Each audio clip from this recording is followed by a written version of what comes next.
Hello everybody, welcome back to another video. Today is episode 26 of your Seattle Kraken franchise mode, as today we got a pretty big episode as we're going to be getting through most of year 5, maybe through all of it, as we might not be doing too much at trade deadline. But before we continue to get into this video, I'd like to just say, if you are new to the channel, make sure to slap that subscribe button and hit that like button as well, as we are growing so fast right now. I'd like to just say thank you as we hit 362 subscribers. Probably by the time I upload this, we'll probably have a couple more, and I'd like to just say thank you guys for all the new subscribers and welcome to the channel.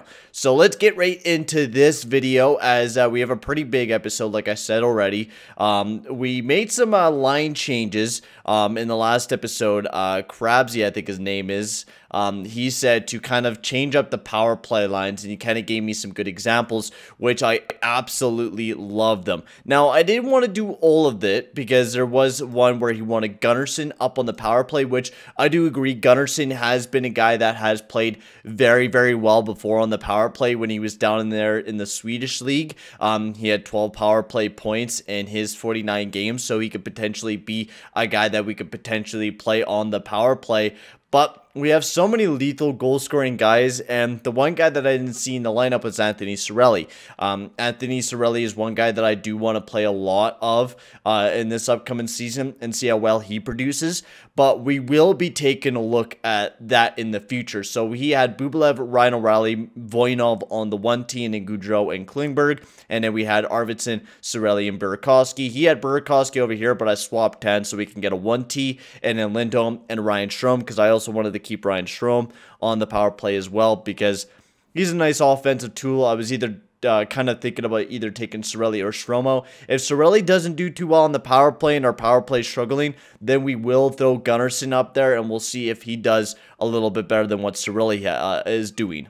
To our PK, we went with a little bit of a different game plan. He wanted O'Reilly and Krotovic, Parayko and Lindholm, and then he wanted Cirelli and Kajula. I decided to keep Kiefer Bellows because Bellows looks like a better kind of PKer than Kajula.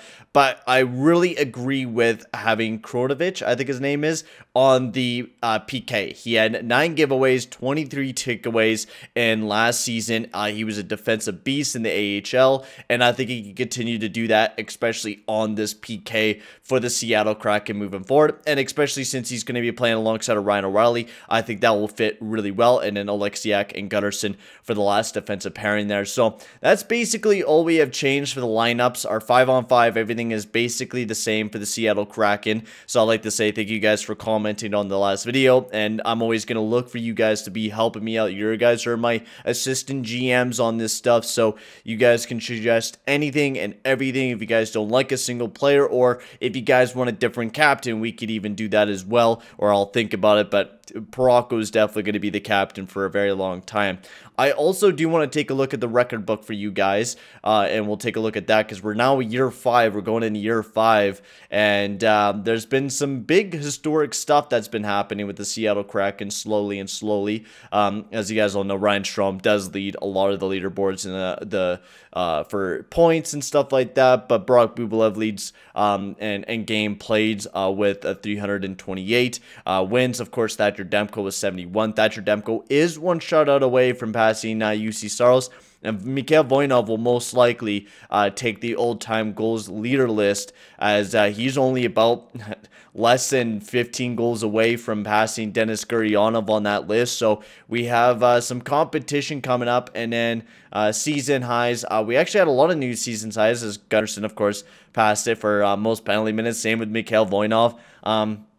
Scoring the most goals we have ever seen on the team. Same with Ryan O'Reilly putting up the most goals, and Thatcher Demko having his best winning year on the team. And then, yeah, the rest of the stats haven't changed up too much for the Seattle Kraken. As let's get into the simulation. We haven't even started, and we're 5 minutes already into the video, as I do want to get through majority of the season and see how well the Seattle Kraken will do. Now, I think what we'll do for this year, since Thatcher Demko is going to be the main starting goalie for the team, we're just going to throw back on auto rotates goalie. We'll give that a try, because we have been doing a tandem here in Seattle for the past couple couple of years, but now we're going to be relying on Thatcher Demko to be kind of that #1 goalie. And it is a little bit of a worrisome thing for me to do this because Thatcher Demko has shown some inconsistent years at some moments of time, but this is a real big pivotal season for Thatcher Demko to really take that step up for the Seattle Kraken and really be that big goalie we need him to be. So I'm hoping he could be that guy and Nedeljkovic could be that huge backup for the team as we're already starting off the season 0-2. This is not the way that I was dreaming about starting this season. Oh my god, 0-3. Boys, we finally get our first win there against the Calgary Flames. A very rough start here for the Seattle Kraken. Not the start that I wanted to get off to. Andrei Burakovsky, you're getting second line minutes, but no. Persuade, you're not getting any more minutes, Burakovsky. You got the second line minutes. I disagree with you. Sit down. You'll get more minutes when we get on the power play. You play on the power play. You're not playing on the PK. I don't know why you think you're going to be upgraded to the first line. That's not happening. As Marie, my lord. 2-5 to start off. 2-6 to start off the season for the Seattle Kraken.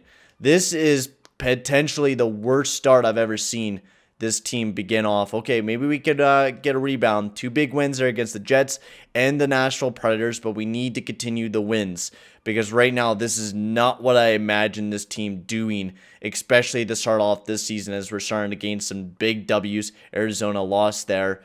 And maybe we might look at the coach and Eddie Reeves. We lost in the first round. And why do we have to start off this episode with such a hard decision that we have to make already to begin this episode off? As we're just not doing as well as what I thought we were going to be doing. Buffalo Sabres. Oh, there we go. 2 big wins. So we're almost 500. Oh my God, Ryan O'Reilly. Yes, I know you're playing third line minutes. Boo-hoo. Just shut up. Shut up, guys. Play your game. Disagree with you, Ryan O'Reilly. I need you for that locker room experience. We have a lot of guys that we need to play higher up in the lineup right now, and you're just not our main focus. So what a horrible way to start the season for the Seattle Kraken. Honestly, piss poor start. We're not playing to the way that we should be playing. Goals for per game. We're third in the league, or third in our division. Goals against per game, we are third. I don't know why we're doing so bad, especially, I mean, we could definitely do better on goals against. Our power play is one of the best in the league, and our PK, it's not doing too bad. We're, I guess, a mediocre team right now. Where are we at? Oh yeah, this specific division's a bombshell of a division. Jesus, this is a real bad division. We're third place with the record that we have somehow. That is actually amazing. So our lineup's not doing too bad. Maybe we need to like play around with them a little bit, or maybe let it go for another little month, because we're not doing terrible. We're producing points, but definitely not the way that I was expecting us to start off this season with. And really, yeah, I think this is the biggest story right now with us is Thatcher Demko's 4-7, an .891 save percentage with a .335 goals against. This is not the way that I imagined us to start the season off with Thatcher Demko. I was really looking for Thatcher Demko to take that big step up, especially the way that he played last year with the .919. But it seems like it's just like a year off, year on basis with Thatcher Demko. And this is something that I'm a little bit worried about right now. If he's not going to play good, then we might have to look for some other options to be our goaltender right now. And this is something that we might need to worry about here very, very soon, especially if Thatcher Demko is not going to step up for this team. And we're going to be having to outscore teams as we get a big win there against Chicago. We're just going to continue the simulation. Hope that Thatcher Demko has a step back or has a bounce back, and the Seattle Kraken continue to win games like how we are right now. As we do get a point there out of the Washington game. Big back-to-back. Cirelli, just shut up, play. Dude, just legit play. Like, stop. Like, this team is being a bunch of whiny bitches this season, man. Trying to keep this team together and trying to keep it the way that it was was when we won the Stanley Cup is really not seeming like it's really working out right now here for the Seattle Kraken. It seems like we had a bunch of kind of like one-off seasons. This Arvidsson out with a concussion, so he'll be out for the entire month of December. My lord. This is just not the way that I was imagining the season to start. Maybe we go and fire off our coach too, but Kiefer Bellows, oh my god, dude, you're getting PK minute. Oh my god, guys. Why is everyone complaining about their fucking ice time? I'm done with you guys complaining about your ice time, guys. Just go out there and play hockey, guys. That's all I'm asking you to do right now. Is just go out there, play hockey, play simple. Stop whining to me. I don't care. Go out there and play. Like, seriously. Disagree. Oh my god, I hate this game sometimes. So stop disagreeing with me and go out there and play goddamn hockey. That's what I'm asking you guys to do right now. And you guys are not doing that specifically. So go out there and play some damn hockey right now. Give me some big W's. As we're playing pretty well, but people are still complaining. Like, holy crow. I've never seen that many people complain in my life, ever. So, we're still losing a couple games. 16-11-1 here for the Seattle Kraken. As we're on this, pausing on this back-to-back quickly. I just wanted to quickly check how the team's doing, see what's going on. The first line, still doing good between Voynov, Strome, and Gaudreau. Bubalev, Cirelli, Burakovsky is a pretty good line. I don't know why Cirelli's complaining because he has 18 points. Yeah, he's not a point-per-game player, but he's still producing pretty good numbers. Same with Kiefer Bellows.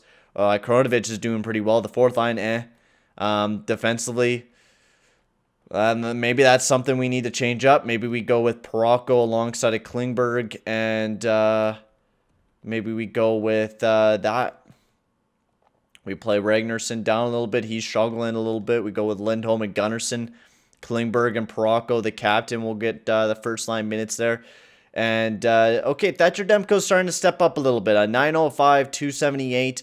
He's actually not doing too bad. Nedeljkovic, his save percentage is met, but his goals against is pretty strong. So, honestly, the goaltending is starting to jump back up here for the Seattle Kraken. Just things are slowly starting to improve after a really rough first month. I think we just got pelleted out there in that first month and not being used to playing. I mean, for the first, like, what was it, during our back-to-back, we were legit playing like 20 games in the playoffs, 80 games in the regular season, and we kind of got that first kind of long break because we got eliminated in the first round. We actually got a pretty decent break, but now I don't know if that really benefited us or what, but it seems like the Seattle Kraken right now, we're winning, and we win a lot of games, and then we could definitely lose a lot of games. When we have cold streaks, we really have some cold streaks.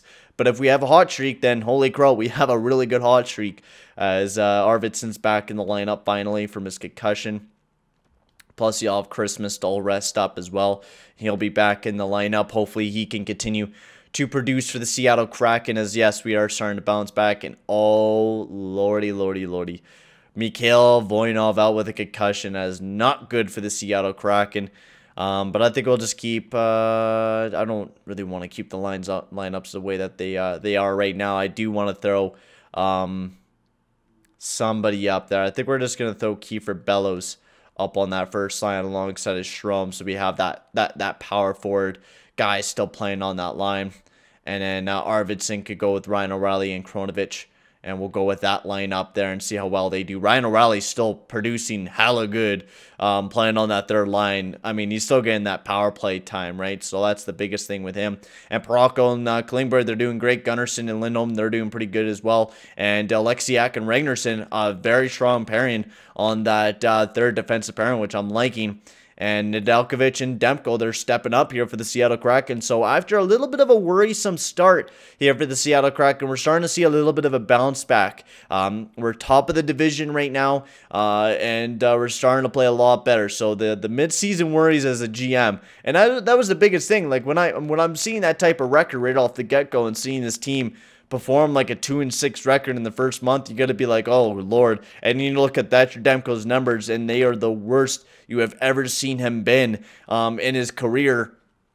That's a little bit of a worry, even especially on Thatcher Demko's, oh my god, I can't speak English, Thatcher Demko's contract season. We had to kind of worry about him a little bit, but now the Seattle Kraken, they're starting to do a little bit better. We're starting to play like the way that the Kraken should be playing right now, carrying in some big W's. as we'll get McLeod back in the lineup there for that fourth line, especially with Parayko and Klingberg. They're really, really doing good, and our boy John Klingberg been one of the best defensemen I think we've ever had in the Seattle Kraken, except for Lars Gunnarsson. Lars Gunnarsson's going to be a difference maker for the future of this Seattle Kraken team. Just hopefully he could get above an 84 overall, because he's the big guy that we're going to be focusing on to replace kind of John Klingberg when he does eventually move on from us. But look at the W's we are pulling in here right now for the Seattle Kraken. 31-13-2 going through this January month, as we're about to get Mikhail Voynov back in the lineup here very, very soon, as we're going to wait until after the Edmonton Oilers game for him to get back in the lineup, continue.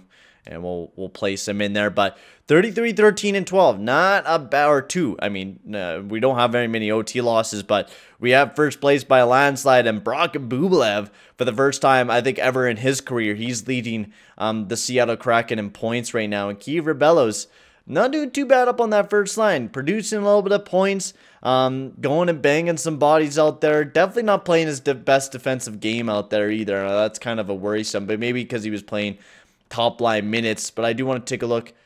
Ah, man, what the hell? Our guys that we were relying on to step up for us a little bit are not really stepping up. That's a little bit of a worry. As Mikhail Voynov, get your ass back in there, my man. But Voynov playing great defensively anyways.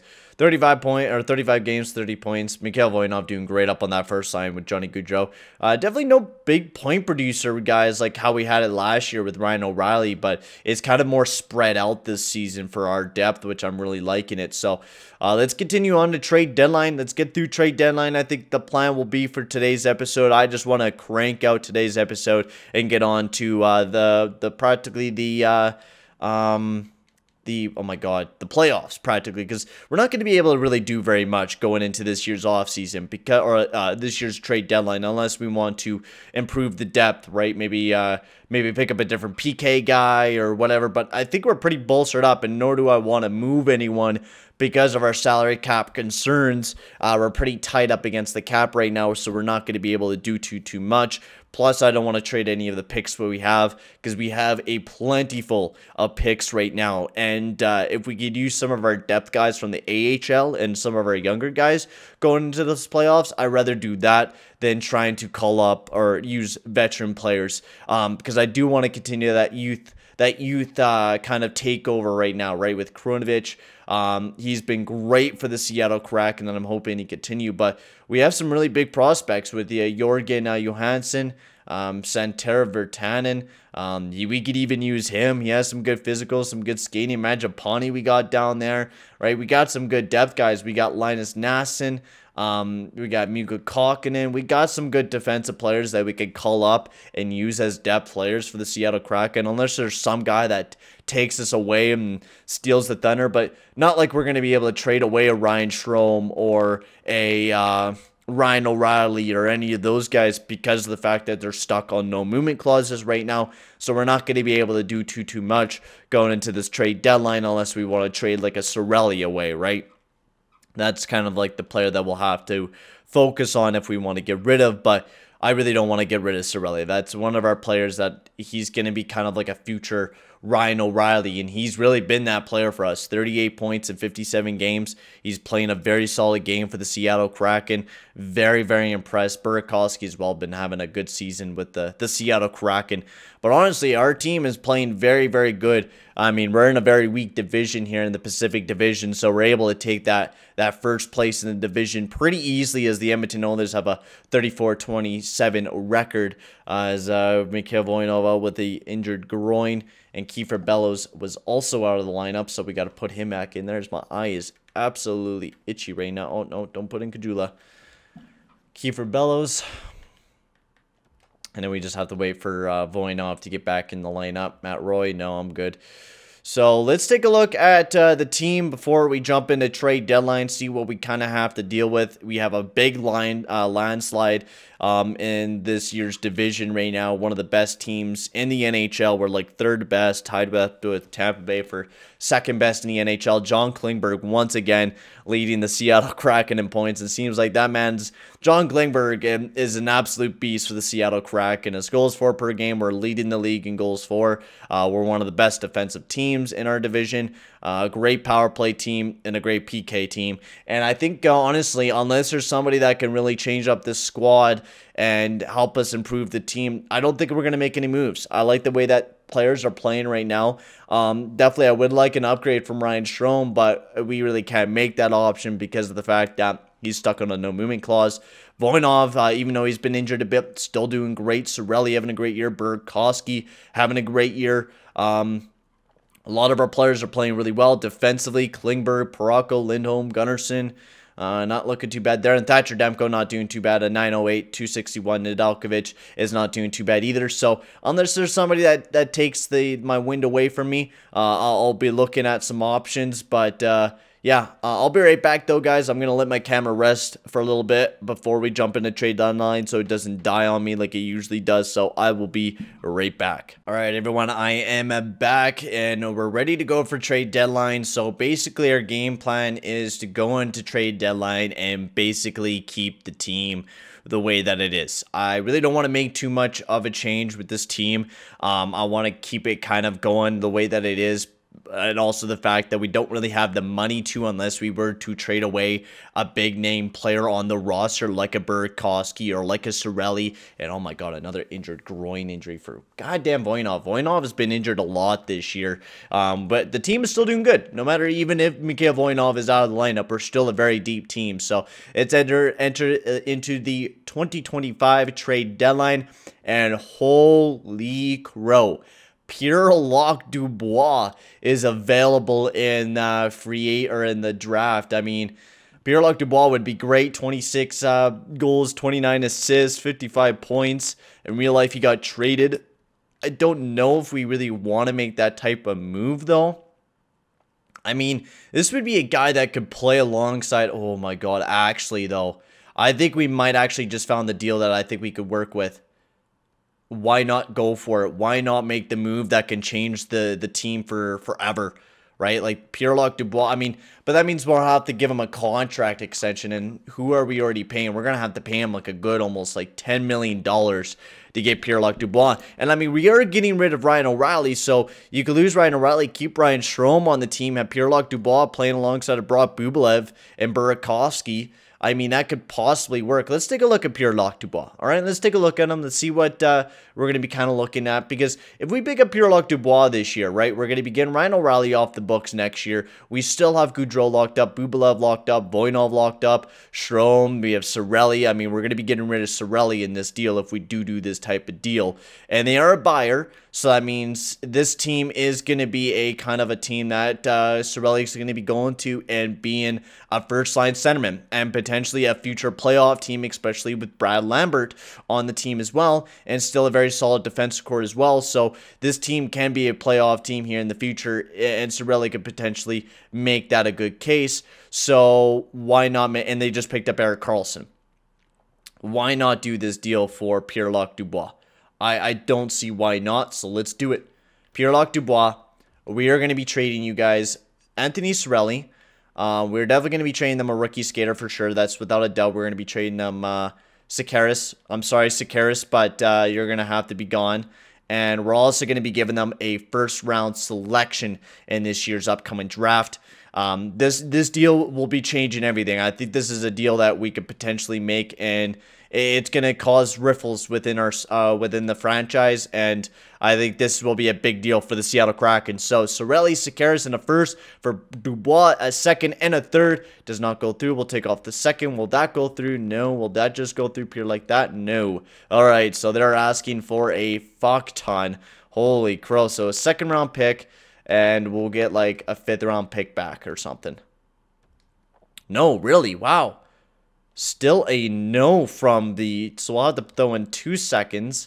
Man, they are asking for a lot of Pierre-Luc Dubois on a 3rd and 4th, because this is a big deal, right? We're trading away Cirelli. We're getting back Dubois, who I think will be a huge game changer for that top 6, and they still do not want to trade him. Is he even available now?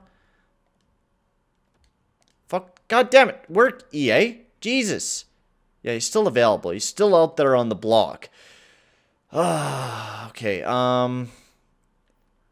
God, man, this is near impossible. So, Cirelli, Sekeres. They want a defenseman as well. I do not want to trade. We could trade you Lindholm. Lindholm has an expiring deal. We trade you Lindholm. And that's what we give you. And then I would like back at least a defenseman in this deal. But Lindholm's been playing really, really good alongside of Gunnarsson. So I can't do that. I don't want to do that. We might have to potentially trade away 2 first-round picks. And we might have to take that risk because Pierre-Luc Dubois is a big name talent. So we'll do that. We will pick up a 3rd and a 2nd and a 3rd. We'll try to pick up in this deal as well. So will this go through? No, it does not. We'll take off a 2nd. We'll do 2 3rds. Cirelli, Sekeres, and 2 firsts. Come on, baby. Come on, baby. Come on. I know you go through. Come on. Man alive, they want a lot for Pierre-Luc Dubois. And I understand he's a big name player.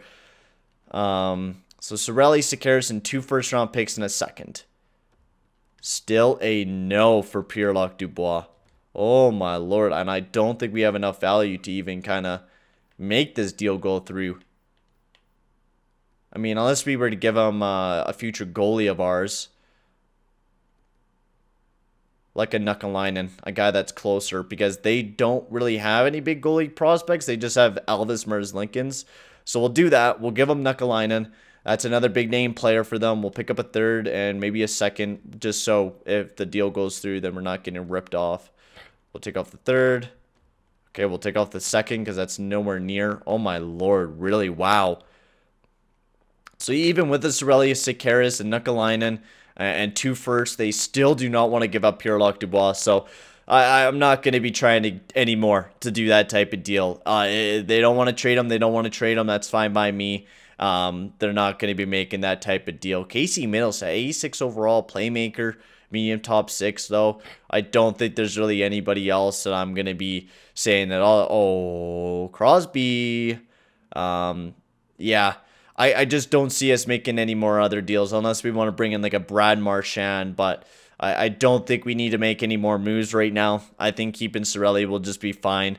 Pierre-Luc Dubois is an expensive guy, and if he drops into free agency, then we'll go after Pierre-Luc Dubois, right? We'll make that move to go after Pierre-Luc Dubois in free agency, but if he's not available, like, what do they want? A top 6 D 4th liner? They want a whole crap ton of stuff for Pierre-Luc Dubois, and honestly, we just can't afford it. So we will just skip past trade deadline.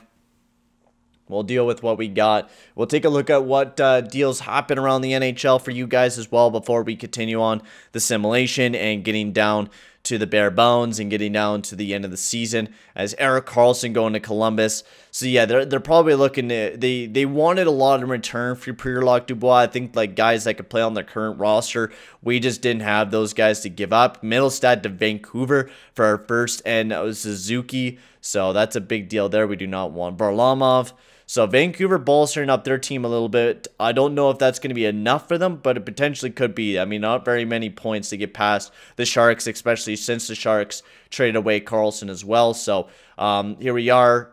Carew and Kempney going to Ottawa. Chichurin going to Winnipeg. That's a big deal there. Dickinson, Dujus going to Anaheim. St. Louis picks up Marchand. That's big there for the St. Louis Blues. Eberle going to Dallas. Gusev going, and Gaudette going to Calgary. Lehner going to Dallas. Man, a lot of moves for the Western Conference. Like a lot of moves. Tatar going to Minnesota. Or to Dallas, I meant.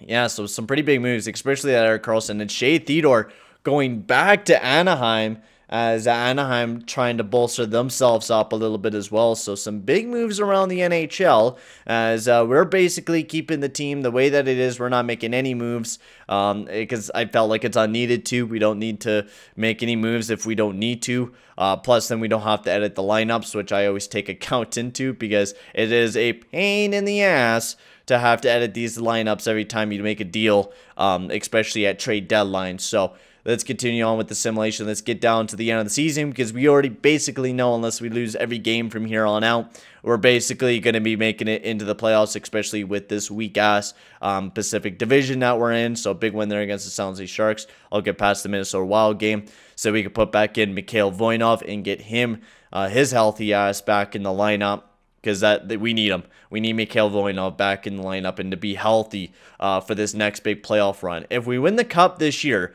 I'm officially calling the Seattle Kraken a dynasty. You win a cup in your first 5 years. You win 3 cups in the first 5 years is pretty damn amazing, if you ask me, for any team. And especially for our first 5 years as an expansion draft team, I think we put up the best first 5 years in the NHL. Even Vegas can't even compare to what we have done here in Seattle this quick. And the way that we were able to build this squad was just absolutely amazing, as the big W's coming in here for the Seattle Kraken, my lord. 2 wins there, 5 wins in a row for the Seattle Kraken as we're about to hit 50. 2 big losses there against the Jets and the Nashville Predators. Ottawa, another loss there against the Ottawa Senators, as we're so close to 50 wins. We did clinch the playoff spot, win there against the Arizona Coyotes, and then a loss there against the New Jersey Devils. A lot of back-to-backs. It seems like NHL is kind of just pissing on us right now and giving us a bunch of back-to-backs to end off the season. But 52 wins on the year as the Seattle Kraken once again ripping up the Pacific Division and just honestly ripping up the NHL once again. Big win there against Washington and a big win there against the Boston Bruins, as well as in the first round. We're going to be going up against the Dallas Stars in the first round of playoff action, baby. So, John Klingberg going to be going up against his old team there in Dallas. This should be a very fun matchup. The Seattle Kraken went 55 and 23 and 4. Is that our best season? Did we just break another record again? Hang on a quick second. Did we just break another record again for the Seattle Kraken? I would like to see this. Andy Reeves. Oh my lord, we just broke another record once again this year with 55 wins. Every year just progressively just keeps going up. And look at the amount of losses, like 205 wins, 112 losses, 18 overtime losses. Like, Eddie Reeves is a legit beast of a coach, and he's been like that since day one, since we hired him for to be the head coach for this team. Absolutely amazing guy, as we just continue to grow and continue to get better and better every single day, my lord. As Bublev led the team in points, ended off the season 114 points. We won the President's Trophy once again as one of the best teams in the NHL. Our goals for was off the charts. Our goals against, we played great goals against. Our power play was amazing. Our PK was amazing. Everything about this team this year was absolutely amazing once again. But we got to prove it in the playoffs, as point production wise was a little bit down for the offense, to say the least, but it was a little bit more diverse, as we had our 4th line producing off the wall. Yeah, we had no point per game players. Gaudreau went down in his kind of point production, but look at the amount of points everyone had on the team, right? Like, everyone had almost 20, 30 points on this team. That's pretty damn good. Even for Arvidsson, who was playing on the 4th line for most of the season as well, and getting a little bit of power play time. So the points were definitely spread out. And look at Burakovsky. What a way to have his first 30-goal season. Great season there from Burakovsky. Cirelli had a great season. Ryan O'Reilly, especially him on the 3rd line. Klingberg had a fantastic season playing alongside Parayko. Klingberg and Gunnarsson did very well as well. And Thatcher Demko, what a career year for Thatcher Demko, breaking many records for the Seattle Kraken. 44 wins on the season. Maybe a Vezina, but Carter Hart might take that away from him. Rookie skaters, Dylan Guenther and Trevor Wong. He's not even really that good of a player. We got to lower him for the next franchise mode, which I did. Marco Rossi also making his debut this year, doing pretty well, but it looks like Dylan Guenther will be taking away the Calder there. For league leaders, Nate McKinnon led the league in points, and there's Jack Hughes as well, Kuznetsov. You also had Leon Draisaitl, Braden Point, and Mikko Rantanen goals, the most goals in the league. You got Nate McKinnon with 59. Voynov would have been up there, but he did get injured a little bit this year. Noah Hanifin might just bring in that Norris out, beating John Klingberg this year, who won the James Norris last year for the Seattle Kraken. As there you go, there's the wrap up for the Seattle Kraken. Another great season for the team, and in the next episode, we're going to be taking on the Dallas Stars in the first round as we look for that next Stanley Cup once again. And this is the team that we got to be going up against, a very young prospect in Michael Cantor, who got picked up in the draft just last year. Had a great rookie season for the team and now is looking to maybe take the Dallas Stars to that next step, as they look like a very good team. Tatar, Sagan, Eberle, Elias Lindholm, Antonio Stranges, Coyle, Hunter, Cantnar. Did they pick up Strangers in the draft? Yeah, 4th round. Wow, great selection there. Delangea, Roslovich, Aspold, Huskinainen. Their defense is pretty weak, though, to say the least. Their defense is pretty bleak back there. They have a very deep offensive core, but their defense is pretty weak. And then Robin Lehner. Robin Lehner is going to be a big difference maker there for the Dallas Stars. He did struggle, though, for the Vegas Golden Knights, especially for the Dallas Stars. He didn't improve at all, and that defense is looking pretty bad for the Dallas Stars, so we'll have to see how well Robin Lehner will do. But I'm going to end the video here, guys. In the next episode, we're taking on the Dallas Stars. I'm super excited about it. Let's make this team a dynasty, baby. Let's win another cup in the first 5 years of our franchise. That would be absolutely amazing. But I'm going to end the video here, guys. Make sure to like and subscribe, and I'll see you guys all in the next video. Adios, amigos.